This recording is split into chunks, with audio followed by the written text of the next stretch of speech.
10 টাকা 10 টাকা আলু নেবেন, আলু 10 টাকা, আলু নেবেন, আলু 10 টাকা।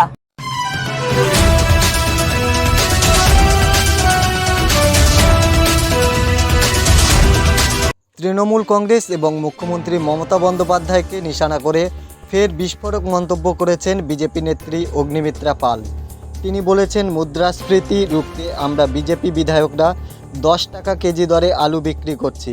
শ্রী নরেন্দ্র মোদীজির দূরদর্শী নেতৃত্বে আমরা 2026 সালের মধ্যে বাজারে আলু প্রতি 10 টাকা কেজি দরে পাওয়া যাবে, তা নিশ্চিত করতে প্রতিশ্রুতিবদ্ধ।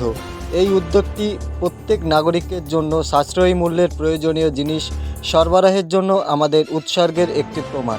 10 টাকা 10 টাকা আলু নেবেন, আলু 10 টাকা, আলু নেবেন, আলু 10 টাকা। 10 টাকায় বাংলার গরিব মানুষ যারা খেতে পাচ্ছে না, বাংলার মানুষ যারা অসহায়, তাদের জন্য আজকে ভারতীয় জনতা পার্টির বিধায়করা রাস্তায় বসে আমরা আলু বিক্রি করছি 10 টাকায়, এবং কথা দিচ্ছি 2026-এ যখন মোদী সরকার আসবে আমরা এই আলু 10 টাকাতেই বিক্রি করব। 10 টাকা 10 টাকা 10 টাকা 10 টাকায় আলু নিন। 10 টাকা দিদি, 10 টাকায় আলু নেবেন? আমরা আলু বিক্রি করছি। 26-এ সরকার এলে আমরা 10 টাকায় আপনাকে আলু দেব।